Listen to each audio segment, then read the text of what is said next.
Todos me abandonaram. A solidão de Paulo, que pode ser a sua. Saúde mental, propósito e perseverança em meio à perseguição. Paulo escreve: Combati o bom combate, completei a carreira, guardei a fé. Provavelmente durante sua segunda prisão em Roma, pouco antes de ser executado sob o governo de Nero. Ele não estava em conforto. Ele estava numa prisão romana subterrânea, uma masmorra. Masmorra era um espaço abaixo do nível da rua, úmido, escuro, com pouca ventilação, frio, sujeira e correntes. Não era apenas prisão física, era isolamento e degradação. Ele escreve sabendo que morreria. Ele diz que já estava sendo oferecido como libação. Não há ingenuidade ali. Há consciência de que o fim está próximo.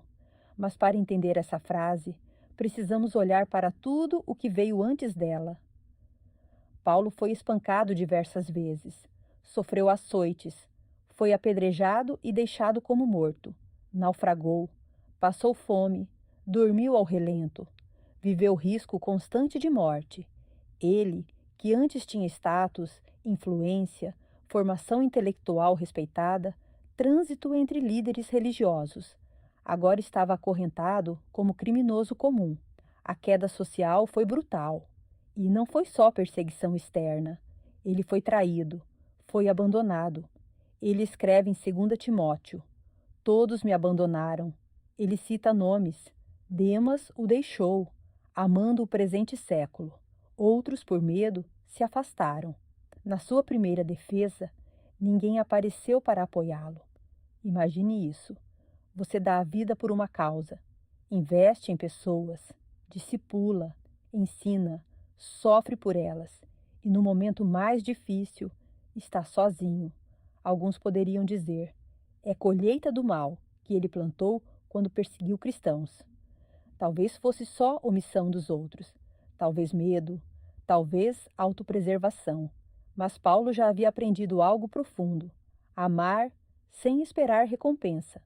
Ele não servia para ser amado de volta. Ele servia por convicção. Talvez aqui esteja uma das maiores lições psicológicas. Nós amamos, mas esperamos retorno. Criamos expectativas silenciosas. Quando elas não são atendidas, o sofrimento dobra. Paulo aprendeu a lidar com a falta de amor do próximo, sem deixar que isso destruísse sua identidade. Ele sentia a dor da solidão, mas não transformava abandono em amargura. Isso é maturidade emocional. Ele menciona conflitos nas igrejas, tensões internas, oposição constante. Em Epístola aos Romanos, capítulo 7, ele descreve luta interior profunda. O bem que quero fazer não faço. Isso é alguém que conhecia conflito psicológico real. Ele não era um homem blindado emocionalmente. Ele era um homem que aprendeu a sustentar propósito no meio do sofrimento. Se quisermos falar de saúde mental, precisamos reconhecer isso. Paulo enfrentou solidão, perseguição, perda de status social, risco constante de morte, desgaste físico extremo e memória de um passado violento. Tudo isso são fatores que hoje reconhecemos como estressores psicológicos intensos. Você que está lendo, talvez não esteja numa masmorra romana, mas pode estar numa masmorra emocional. Pode estar lidando com abandono, frustração, expectativas quebradas, culpa antiga, medo do futuro. O corpo cansa, a mente pesa, o coração desanima. Paulo conheceu isso, e ainda assim, ele não se define pelo sofrimento. Isso não significa que ele não sentisse medo. Seria desonesto dizer que não. O que vemos é alguém que não deixou o medo governar a identidade. Psicologicamente, isso é regulação emocional orientada por propósito. Como fazer isso? De forma simples. Primeiro, nomeie o que sente. Paulo nomeava dor, abandono, fraqueza. Segundo, separe emoção de identidade. Estou com medo. Não é eu sou fracasso. Terceiro, lembre seu propósito maior. Emoção muda, missão permanece. Quarto, Tome pequenas decisões coerentes, mesmo com medo. Regulação emocional não é a ausência de emoção, é escolher quem governa, o medo ou o propósito. Agora vamos falar de culpa. Paulo consentiu com a morte de Estevão. Ele perseguiu cristãos. Ele diz: Eu fui o pior dos pecadores. E você? Também sente culpa. Também olha para trás e pensa: se eu não tivesse feito aquilo. Paulo não apagou sua história. Ele a nomeou, mas ele não viveu preso a ela. A psicologia diferencia culpa adaptativa e culpa tóxica. Culpa adaptativa reconhece erro e move a reparação. Culpa tóxica vira identidade fixa. Eu errei, vira eu sou o erro. Paulo não negou o erro, mas não se definiu por ele. Ele reinterpretou o passado à luz de um novo chamado. Neurocientificamente, isso é reconsolidação da memória. Toda vez que você relembra algo e associa um novo significado, o cérebro regrava-o à memória com essa nova interpretação. Como fazer isso de maneira prática? Relembre o fato sem fugir dele. Nomeie o erro com honestidade. Pergunte: o que aprendi com isso? Declare um novo significado. Isso não é meu destino, é meu ponto de partida. Repita essa nova interpretação consistentemente. Você passou anos plantando pensamentos ruins sobre si. Não vai reeducar sua mente em um mês. Repetição cria novas conexões neurais. Pequenas escolhas coerentes, repetidas, criam nova identidade neural e espiritual. Paulo passou de perseguidor para exemplo de misericórdia. Isso não aconteceu em 30 dias. Após sua conversão, houve anos de anonimato, aprendizado, rejeição, desconfiança. Ele não saiu imediatamente liderando multidões. Ele foi sendo transformado progressivamente. Missão após missão, viagem após viagem, prisão após prisão.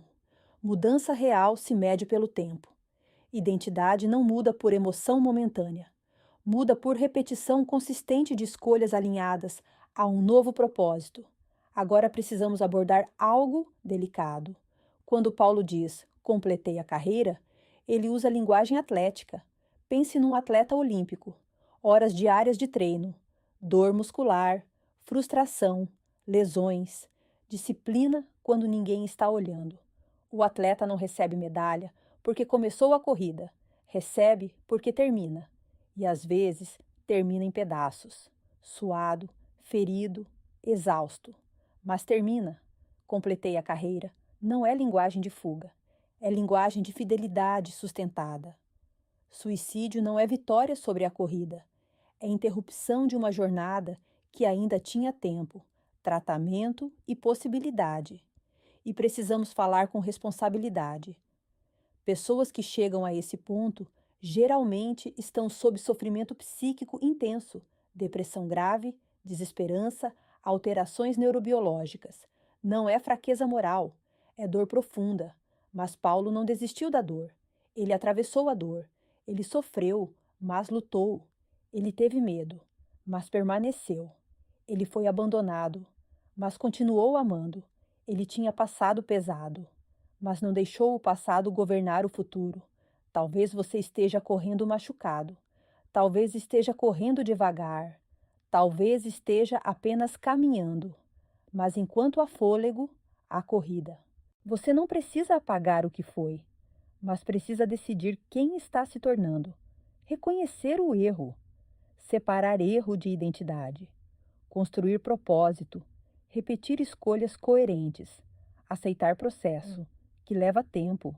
Você plantou pensamentos ruins por anos. Agora está plantando novos. Tenha paciência com sua própria mente. Paulo é exemplo não de perfeição, mas de transformação sustentada. Ele prova algo poderoso. O passado não precisa definir o futuro. Culpa não precisa virar identidade. Erro não precisa virar destino.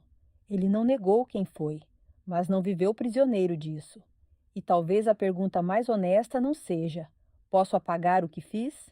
Mas estou disposto a correr a prova até o fim? Porque a coroa não é para quem nunca caiu. é para quem caiu, levantou e continuou correndo.